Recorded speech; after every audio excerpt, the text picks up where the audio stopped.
Hello and welcome to the Shoreham View. This is The Other Side. Today we're joined by Reading fan Dave, who comes from Elm Park Royals podcast. Dave, how are you doing, mate? Doing well, thank you. Yeah, good day here. So you've been in the Championship a while now.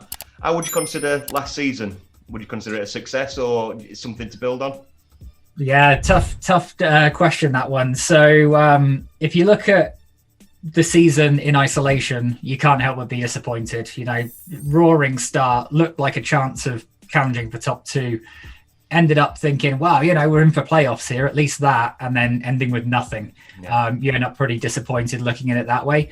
I think the way I'm looking at it is if you contrast it with the 3 seasons prior, it was a lot of progress. And what will really be the key is this season coming up. If we have a good season and we're challenging again, we can look at last year as good progress. If we go back to how we were, then last year was a flash in the pan and it doesn't look quite so good. So let's know a bit more about your gaffer and where he likes to line you up and play his game. Is it some football we've got to look forward to seeing next season?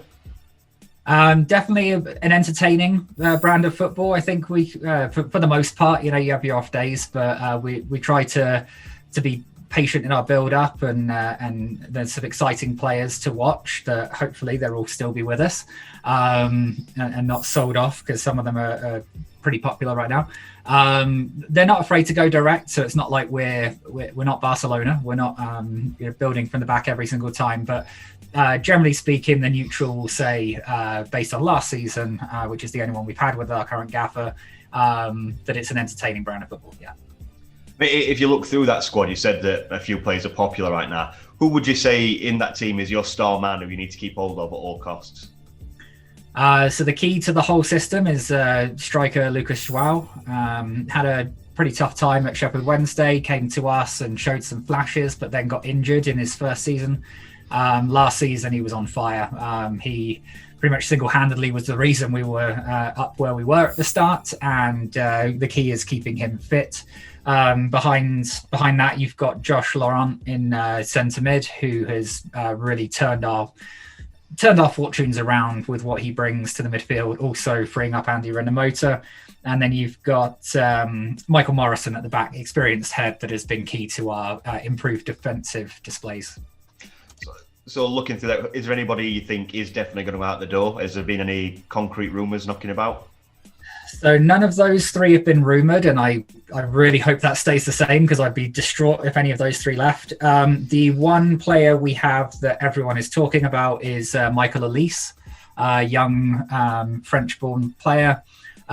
He is a real talent, does things that others don't, and as a result, a lot of people have been talking about, does he have a release clause? How much is it? Where will he go? And Premier League teams sniffing around. I hope he stays with us for another year, at the least. We know we're going to lose him, but hopefully not this summer. So far, so good. So if you're to look at your team as it stands at the minute, I know the transfer window is open as I'm recording this. It's not in full swing maybe just yet. But if you were to be dissecting what you have now, where would you say your key areas that need strengthening are? Yeah, I think the key pieces here, we were crying out for a proper winger last year. We have no one that plays wide. Our fullbacks get up and down, but no out-and-out wingers. When our game through the middle broke down and teams knew what to do against us, we had no second option. So definitely wingers is something that most fans want to see. Another striker that can play the lone striker role. If Joao is tired, out of form or injured, we don't really have a like-for-like replacement. And then key for me is 2 other positions. So left back, Omar Richards was sensational, breakout season last season. He's got moved to Bayern Munich off of the back of that, so he won't be around. And then goalkeeper. There's rumours that Rafael, our first choice goalkeeper, may be on the way out. And he had a kind of a lot of pros, a lot of cons type of a season last season. So maybe we would want some competition for him anyway.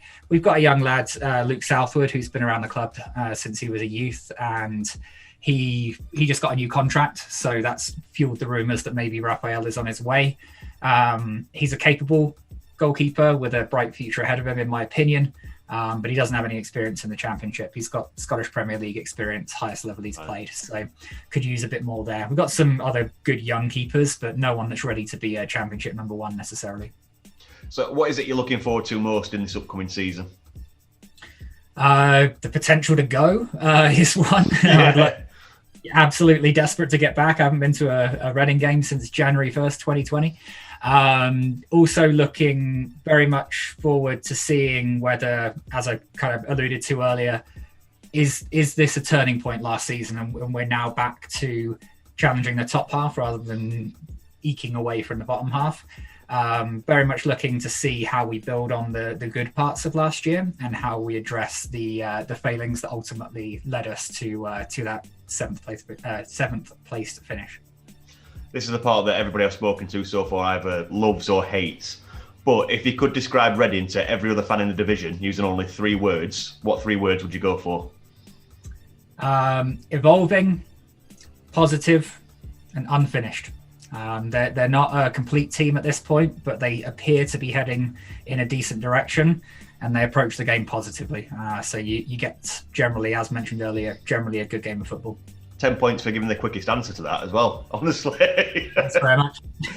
I mean, the old bastard in me, and apologies for the language there, if you need to cut that out, feel free. The old person in me, whenever you say 3 words to describe your team, wants to go back to 2002, 2003 and use the old Alan Pardew tenacity, spirit and flair. Yeah. But I can't rip that one off for the current crop just yet. So we'll go with that positive look forward.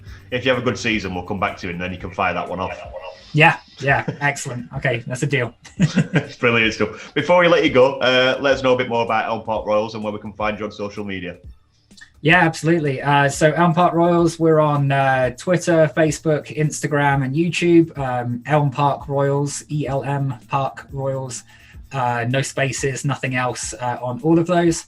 And we'll be doing pre-match kind of build up in the days before a game with the opposition fans. We'll be doing post-match reactions and all the coverage you'd expect for anyone that loves Reading. Brilliant stuff. Dave, it's been a pleasure having you on, and thank you very much. Good luck for the season, except when you play us, obviously. That joke's going to get so old by the time people got towards the end of these videos, but let's hope you can pull something out of the bag. Excellent. Thanks very much.